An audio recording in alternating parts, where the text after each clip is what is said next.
Assalamualaikum warahmatullahi wabarakatuh. Perkenalkan, nama saya Devi Anjani dari kelas reguler 2 NPM 2270201049. Mata kuliah Filsafat Komunikasi. Baiklah, di sini saya akan menjelaskan sedikit rangkuman dari bab 6 dan juga bab 7, yaitu saya akan menjelaskan terlebih dahulu untuk bab 6 yang berjudul Komunikasi sebagai Proses Simbolis.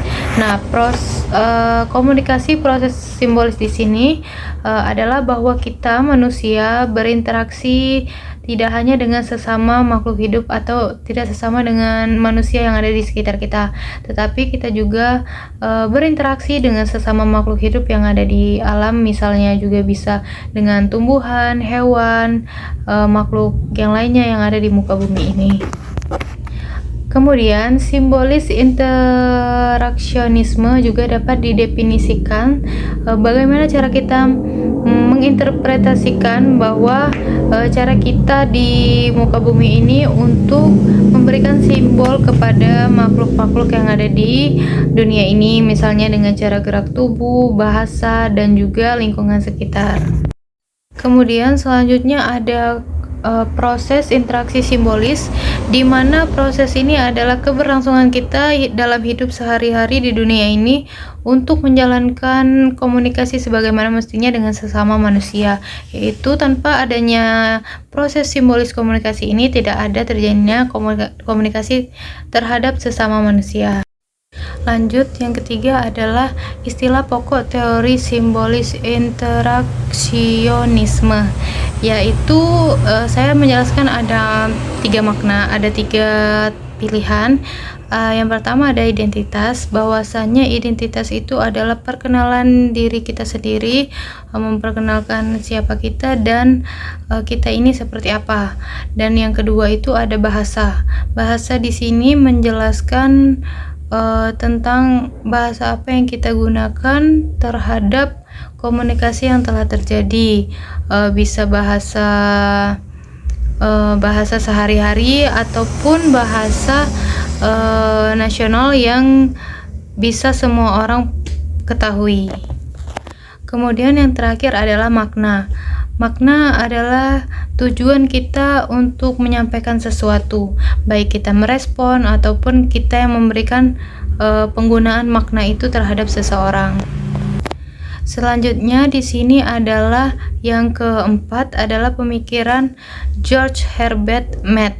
George Herbert Mead ini adalah dijuluki sebagai bapak interaksionisme simbolis karena pemikiran beliau ini yang luar biasa. Si George Herbert Mead ini memiliki 3 konsep yang ada dalam dirinya. Yang pertama itu adalah mind atau pikiran. Nah, fenomena sosial yang tumbuh dan berkembang dalam proses sosial sebagai hasil interaksi. Jadi, mind ini atau pemikiran ini terjadinya percakapan di mana pemikiran itu tidak akan terjadi karena jika kita tidak menggunakan bahasa. Jadi kalau kita menggunakan mind atau pikiran tetapi kita tidak menggunakannya dengan bahasa, jadi pemikiran itu tidak akan terjadi. Nah, selanjutnya di sini ada juga konsep tentang self dari Mead ini, yaitu tentang diri saya sendiri ataupun bisa disebut saya atau aku. Nah, konsep di sini itu mendefinisikan bahwa diri kita sendiri ini tumbuh dalam keseharian yang mendefinisikan arti dari diri kita sendiri.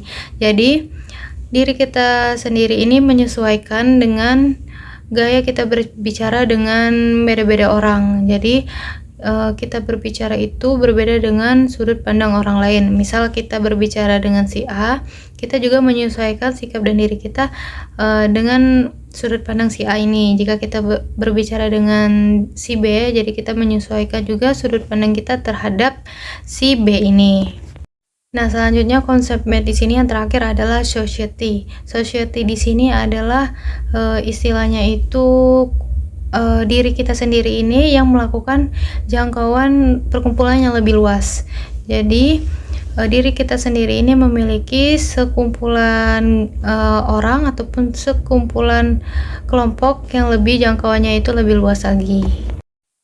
Oke, dan yang terakhir, selain dari ada konsep George Herbert Mead, di sini juga ada konsep dari George Herbert Brunner, yaitu dia juga memiliki 3 konsep, ada meaning, language, dan juga society. Yang pertama ada meaning, yaitu sesuatu alasan untuk kita bertindak yang lebih lanjut mengenai sesuatu hal. Kemudian ada language, yang kedua yaitu makna yang tumbuh dalam menggunakan bahasa. Jadi makna yang tumbuh dalam kita berbicara itu bahasa apa yang sehari-harinya kita lakukan dalam bercakap dengan seseorang. Kemudian ada society, sama seperti Matt tadi. Society adalah jangkauan yang lebih luas untuk kita melakukan interaksi sesama manusia. Oke, terima kasih. Itu saja yang dapat saya sampaikan pada bab 6 hari ini.